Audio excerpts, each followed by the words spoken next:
रहीम अस्सलाम वालेकुम वरहमतुल्लाहि वबरकातुहू। मैं हूँ हाफिज उज़ैफा Awan.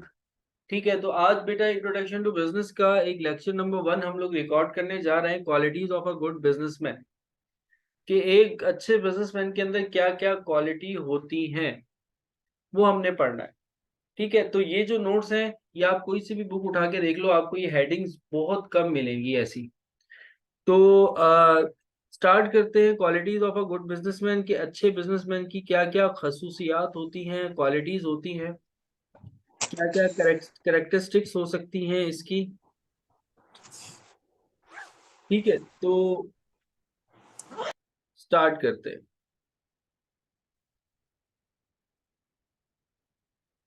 Qualities of a good businessman, सबसे पहले है क्वालिटी उसकी, फर्स्ट क्वालिटी ये है कि वो जो है विजनरी होता है। विजनरी का मतलब ये होता है कि वो एक जगह पर टिका नहीं रहता। वो अपना एक विजन लेके चल रहा होता है। उसके माइंड में एक विजन होता है कि भाई मुझे यहाँ तक पहुंचना है और उससे आगे भी पहुंचना है। अपनी उसने सारी फ्यूचर की प्लानिंग की हुई होती है। तो इसे आप कहते हो, ऐसे पर्सन को आप कहते हो विजनरी, कि वो अपने माइंड में एक विजन लेके चल रहा होता है। जैसे कि good businessmen have a clear and inspiring vision of where they want to take their company in the future. वो एक विजन लेके चलता है कि मैंने इस कंपनी को यहाँ तक लेके जाना है। तो ये उसका विजन होता है। तो इसको आप कहते हो विजनरी।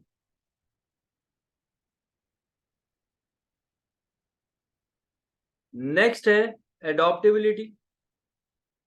एडॉप्टेबिलिटी आप किसे कहते हैं? एडॉप्टेबिलिटी कहते हैं आप कि वो चीजों को फौरन से अडॉप्ट कर लेता है, चीजों को फौरन से समझ लेता है। कोई भी चैलेंज होता है, किसी भी तरह की मार्केट की कंडीशंस होती हैं, तो उन कंडीशंस को, उन मार्केट की कंडीशंस को, उन चेंजिंग्स को, जो इंडस्ट्री का ट्रेंड चल रहा होता है, उन सब चीजों को, उसके अंदर ये एबिलिटी होती है कि वो अपने आप को जल्दी से जल्दी एडजस्ट कर लेता है। मतलब they possess the ability to quickly adjust and respond to changing market conditions and industry trend। जैसे कि पिछले दिनों में कोविड आ गया था, कोविड के अंदर एडॉप्टेबिलिटी आई, काफी ज्यादा जनता जो है वो ऑनलाइन की तरफ शिफ्ट हुई, उसे आप कहते हो एडॉप्टेबिलिटी। जो अच्छे बिजनेसमैन थे उन्होंने अपना बिजनेस ऑनलाइन की तरफ शिफ्ट किया। और अब ऑनलाइन इतना बढ़ चुका है कि अगर आप देखो, यहाँ पे कंपैरिजन करो पाकिस्तान में रहते हुए इंडिया को, तो इंडिया जो है वो 90% अपनी एजुकेशन जो है वो ऑनलाइन कर चुका है। लोगों के पास इतना टाइम नहीं है कि वो जाएं, जाकर पढ़ें, आने जाने का टाइम ज़ाया होता है। ठीक है, इसके अलावा एक्सपेंडिचर्स जो है बहुत ज़्यादा होते हैं। तो उन्होंने अपनी चीज़ों को ऑनलाइन शिफ्ट किया। ऐसे पाकिस्तान के अंदर भी अब चीज़ें जो है वो ऑनलाइन की तरफ आ रही हैं। आहिस्ता आहिस्ता आप देखिएगा, आने वाली जो नई जनरेशन होगी वो तकरीबन कंप्लीटली जो है वो ऑनलाइन की तरफ शिफ्ट हो जाएगी। मतलब हम अडॉप्ट कर रहे हैं चीज़ों को। तो इसको कहते हो आप अडॉप्टेबिलिटी। एक अच्छे बिजनेसमैन के अंदर और एक अच्छे इंसान के अंदर भी ये जितनी क्वालिटीज हैं, ये एक अच्छे इंसान के अंदर भी होनी चाहिए और एक अच्छे बिजनेसमैन के अंदर भी होनी चाहिए।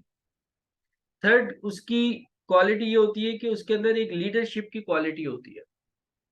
मतलब कि वो लोगों को लीड कर सकता है। हम में से बहुत सारे ऐसे लोग होते हैं जिनके अंदर ये वाली क्वालिटीज तो होती हैं, लेकिन उनके अंदर एक लीडरशिप की क्वालिटी नहीं होती। वो चीजों को साथ लेके नहीं चल सकते, वो लोगों को साथ नहीं लेके चल सकते। जैसे कि पॉलिटिशियंस में अगर बात की जाए, लीडरशिप क्वालिटी जो है वो किसी जमाने भुट्टो में हुआ करती थी। एक लीडरशिप क्वालिटी कि लोगों को वो साथ लेके चलता था, उसके पीछे लोग चलते थे। इस जमाने में देखा जाए तो इमरान खान के अंदर भी एक लीडरशिप क्वालिटी है। मैं उसकी मतलब कि उसकी तरफ सपोर्ट नहीं कर रहा, मैं बस ये बता रहा हूँ कि उसके अंदर एक क्वालिटी है कि उसको लोग जो है वो काफी ज्यादा सपोर्ट करते हैं। उसके अंदर ये स्किल्स होते हैं कि वो अच्छे तरीके से गाइड कर सकता है, लोगों को अच्छे तरीके से मोटिवेट कर सकता है कि वो लोग जो हैं अपने गोल्स को अचीव कर सके। तो ऐसे ही बिजनेसमैन के अंदर एक क्वालिटी होती है कि जो उसने अपना गोल सिलेक्ट करके रखा हुआ होता है, या जो अपना गोल उसने सेट करके रखा हुआ होता है, तो उस गोल को वो लोगों के अंदर इस तरीके से मोटिवेशन क्रिएट करता है, उनको ऐसे गाइड करता है, उनको इतनी उसकी स्किलफुल लीडरशिप होती है कि वो लोग जो है उस कॉमन गोल को, जो उन सबका गोल होता है, वो अचीव कर लेते हैं। इसके अलावा बिजनेसमैन के अंदर एक और क्वालिटी होती है कि वो रिस्क टेकिंग होता है, यानी कि रिस्क लेता है। एक अच्छा बिजनेसमैन वो होता है जो कि रिस्क लेता है। जैसे कि मैं आप लोगों को एक बताऊं, मैं बिजनेसमैन तो नहीं हूं, मैं नॉर्मल एक टीचर हूं। लेकिन मैंने क्या किया, मैंने ये किया कि जो है ऑनलाइन मैंने पढ़ाना शुरू किया, मेरा पहला साल है अल्हम्दुलिल्लाह। तो मैंने एक रिस्क ये लिया कि अब अगले साल से मैं फुल वीक कोचिंग सेंटर्स में नहीं पढ़ाऊंगा। जितने भी मैं कोचिंग सेंटर्स में पढ़ा रहा था, 3 दिन किसी कोचिंग में पढ़ा रहा था, 3 दिन किसी कोचिंग में पढ़ा रहा था, तो उससे मेरी एक अच्छी खासी इनकम जनरेट होती है। तो मैंने ये किया कि अपने 3 दिन कम कर दिए कि अगले साल एक कोचिंग को मैंने टाटा बाय बाय कह दिया कि भाई अब नहीं पढ़ाऊंगा। मेरी वहां से इनकम क्या हुई, कम हुई है। मुझे पता है कि 3 दिन की इनकम मुझे नहीं मिलेगी, लेकिन मैंने एक रिस्क लिया कि नहीं यार मुझे ऑनलाइन पढ़ाना है, तो यहाँ पर अब मैं थोड़ा सा कंप्रोमाइज करूंगा, तभी तो मुझे अचीवमेंट्स मिलेंगी। तो हमेशा रिस्क लेना पड़ता है एक अच्छे बिजनेसमैन को। वो सोचता रिस्क, लेकिन ऐसा ले जो कि कैलकुलेटेड हो। कैलकुलेट करके, ये नहीं कि मुंह उठाया और उसने काम करना शुरू कर दिया, ऐसा नहीं होता। कैलकुलेटेड रिस्क होता है, वो लेना चाहिए। मतलब they are willing to take calculated risk and make bold decisions. Understanding and inventions and growth often involve some levels of uncertainty. ठीक है। तो उसके बाद है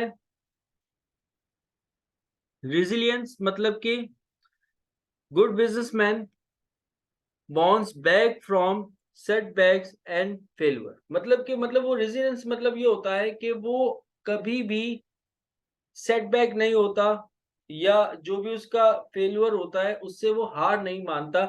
आप दसियों बिजनेस करेंगे तब जा करके आपका कोई एक बिजनेस जो है वो सक्सेसफुल होता है। मैं आपको एक बताता हूँ कि मैंने अपनी लाइफ के अंदर बहुत सारे बिजनेस किए। मैंने मेडिसिन के अंदर भी जो है वो इन्वेस्टमेंट करी, मैंने स्टॉक के अंदर भी इन्वेस्टमेंट करी, मैंने क्रिप्टो के अंदर भी इन्वेस्टमेंट करी, मैंने जो है वो ऑनलाइन के अंदर अब थोड़ी बहुत करना स्टार्ट की है। इसके अलावा बर्ड्स में इन्वेस्टमेंट करी। मेरे हर बिजनेस नहीं चले। मेडिकल के अंदर जो मैंने इन्वेस्टमेंट की थी मेडिसिन पे, वो मेरी सारी की सारी खत्म हो गई, नुकसान हुआ मुझे। तो हर अच्छा बिजनेसमैन ये होता है कि वो एक तो रिस्क लेता है और वो लगा रहता है, सेटबैक नहीं होता कभी, डीमोटिवेट नहीं होता अपने फेलियर से। वो हमेशा उसको आगे बढ़ने की एक चाहत होती है, वो चैलेंजेस को फेस करता है। ठीक है। तो ये एक अच्छे बिजनेसमैन की और एक अच्छे शख्स की निशानी होती है। इसके अलावा है नेटवर्किंग।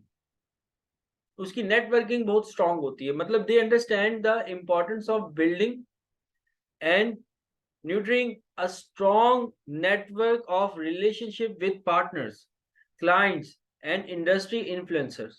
मतलब ये होता है कि उसकी जो नेटवर्किंग होती है वो बहुत ज्यादा स्ट्रांग होती है, वो सबको साथ लेके चल रहा होता है, सबसे रिलेशनशिप उसके अच्छे होते हैं। आप लोग खुद ही अंदाजा लगा लो कि ऑनलाइन के अंदर अभी यहाँ पे लाइव तो जो आ रहे हैं, लाइव जो क्लास ले रहे हैं वो तकरीबन 8-9 बच्चे 10 बच्चे ले रहे हैं। ठीक है। लेकिन ग्रुप के अंदर अच्छे खासे बच्चे ऐड है और सबके साथ मेरी नेटवर्किंग स्ट्रांग है। मैं सबको रिप्लाई कर रहा होता हूँ, भले लेट रिप्लाई आ रहा हो, और इससे मैं बहुत ज्यादा मेरा टाइम वेस्ट भी होता है कि मैं जब रिप्लाई कर रहा होता हूँ एक एक बच्चे को, तो उसमें काफी अब आप लोग अपने ग्रुप में ही देख लो कि आपके सिर्फ ग्रुप के अंदर 30-35 बच्चे होंगे। 30-35 बच्चे जो है वो डेली के डेली, अगर आप समझ लो कि 30-35 में से 20 बच्चे भी मुझे अगर मैसेज करते हैं, तो मुझे 20 लोगों के साथ कन्वर्सेशन करनी है। साथ में पार्ट 2 का अलग ग्रुप है, उसमें 60-70 बच्चा है।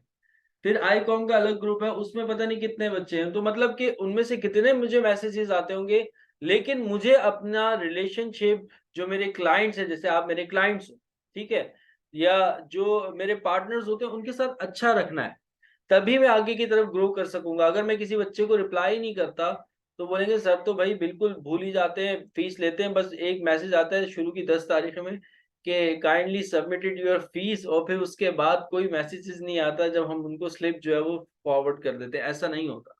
अपने क्लाइंट को आप साथ लेके चलेंगे तो वो फिर आगे भी चलेंगे और फिर वो आपकी प्रमोशंस भी करेंगे। फिर उसके बाद है फाइनेंशियल अकुमेंट, मतलब कि they possess a deep understanding of financial principles and make informed decisions based on sound financial analysis। मतलब कि एक ऐसा बिजनेसमैन वो सिर्फ बिजनेसमैन विजनरी ना हो, उसको फाइनेंस के हवाले से भी नॉलेज होनी चाहिए कि क्या चीज डेबिट होती है और क्या चीज क्रेडिट होती है, किस तरीके से रिकॉर्ड होती है, यानी कि उसको फाइनेंशियल प्रिंसिपल्स के हवाले से नॉलेज होनी चाहिए, तभी वो सक्सेसफुल हो सकता है। इसके अलावा स्ट्रेटेजिक थिंकिंग होनी चाहिए उसकी। नेक्स्ट उसकी क्वालिटी है, they have the ability to think crucially and strategically. मतलब कि एक स्ट्रेटेजी होनी चाहिए, एक चीजों को लेके वो चल रहा हो आगे। मतलब इसका ये हुआ, एक स्ट्रेटेजी हो, एक प्लानिंग हो, प्लान्स हो उसके पास, अपॉर्चुनिटीज को आइडेंटिफाई करना उसको आना चाहिए। जैसे कि मेरे पास बहुत सारे बच्चे पार्ट 2 के अंदर पढ़ रहे हैं, पहला साल है मेरा ना, तो उसमें ये हुआ कि कुछ बच्चे जो है वो पार्ट 1 के अंदर फेल हुए, एडीसी के अंदर और बीकॉम के अंदर बच्चे रह जाते हैं। उसका रीजन ये होता है कि जॉब कर रहे होते हो आप लोगों में से जितने बच्चे, तकरीबन मोस्ट प्रोबेबली 90% बच्चा जो है वो जॉब कर रहा होगा। अब वो जब वो जॉब कर रहे होते तो उनके पास टाइम नहीं होता पढ़ने का, जिस तरीके से वो इंटर के अंदर पढ़कर आ रहे होते उस तरीके से टाइम नहीं देते। तो अब वो मुझे कहते हैं कि सर हम पार्ट 1 के अंदर हमारे फेल हो गए, तो हम ये इस साल ये सोच रहे हैं कि पार्ट 2 के पेपर दे देते, पार्ट 1 के हम पेपर नहीं देते। तो मैं उनको ये कहता हूँ कि भाई अपॉर्चुनिटी तो मिल रही है ना आपको पार्ट 1 के पेपर देने की, दे दो पेपर, भले अच्छे हो या ना हो। कभी भी जिंदगी में आपके पास कोई अपॉर्चुनिटी आए तो आपने उसको कभी भी जाया नहीं करना, ठीक है। एक अपॉर्चुनिटी हो, एक अच्छा बिजनेसमैन यही होता है, ठीक है, वो अपॉर्चुनिटी को अवेल करता है, आइडेंटिफाई करता है, लॉन्ग टर्म प्लान्स बनाता है अपने, शॉर्ट टर्म नहीं बनाता कि भाई मुझे शॉर्ट टर्म लेके चलना है, नहीं, लॉन्ग टर्म बनाता है कि मुझे अगले 10 साल तक कारोबार करना है, तो मुझे उस तरह से प्लान करना पड़ेगा। फिर उसके बाद नेक्स्ट है, उसकी कम्युनिकेशन स्किल्स अच्छी होनी चाहिए। अगर आप देखें,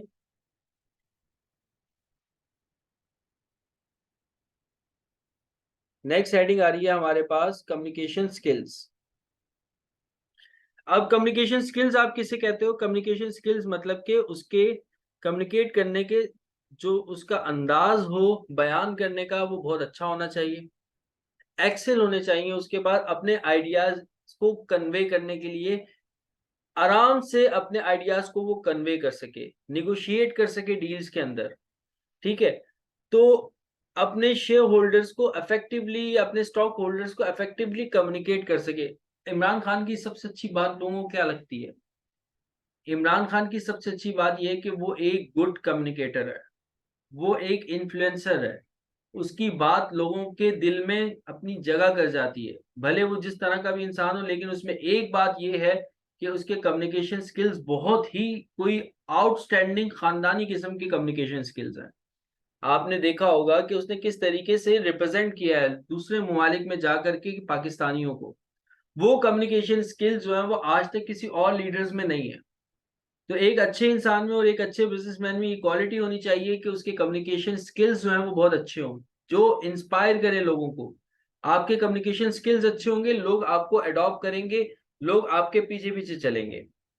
इसके अलावा उसका जो लास्ट इसकी कैरेक्टरिस्टिक्स है या फीचर है वो है एथिकल बिहेवियर। मतलब उसका एक बिहेवियर हो, एथिकल हो, अनएथिकल ना हो। ये नहीं कि बात बात पे जो है वो गालम गलोच कर रहा हो अपने एम्प्लॉयज के साथ, ऐसा नहीं। एथिकल बिहेवियर हो, एक अच्छे अंदाज में लेके चल रहा हो, फेयरनेस के साथ लेके चल रहा हो, ऑनेस्टी के साथ लेके चल रहा हो, ट्रांसपेरेंसी होनी चाहिए उसकी जो है वो उसके बिहेवियर के अंदर। ये नहीं कि आपके सामने बहुत अच्छे से बात कर रहा हो और आपके पीठ पीछे जो है वो बुराई कर रहा है, ये भी चीज, ये सारी चीजें अनइथिकल बिहेवियर में आ जाती है। तो एक फेयरनेस, उसकी कम्युनिकेशन स्किल्स अच्छे होने चाहिए, एथिकल बिहेवियर होना चाहिए, स्ट्रेटेजिक थिंकिंग होनी चाहिए। मतलब ये सारी की सारी उसकी एक अच्छे बिजनेसमैन की क्वालिटी है। तो ये बेटा इसका ये जो मैंने आप लोगों को बताया है, नोट्स आप लोगों के इंशाल्लाह ताला जो है वो तैयार हो जाएंगे, एक दो दिन में आप लोगों के साथ में शेयर कर दूंगा। सारे के सारे नोट्स भी तकरीबन तकरीबन तैयार चुके हैं, हाफ से ज्यादा तैयार मैंने कर लिए हैं, बस थोड़े से रह गए। तो वो इंशाल्लाह ताला मैं आप लोगों के साथ शेयर कर दूंगा, तो आप लोगों को याद करने में उससे आसानी होगी। तो मेरे ख्याल में आज के लिए इतना काफी है। अपना ख्याल रखिएगा, मुझे दुआओं में याद रखिएगा। अल्लाह हाफिज। इसमें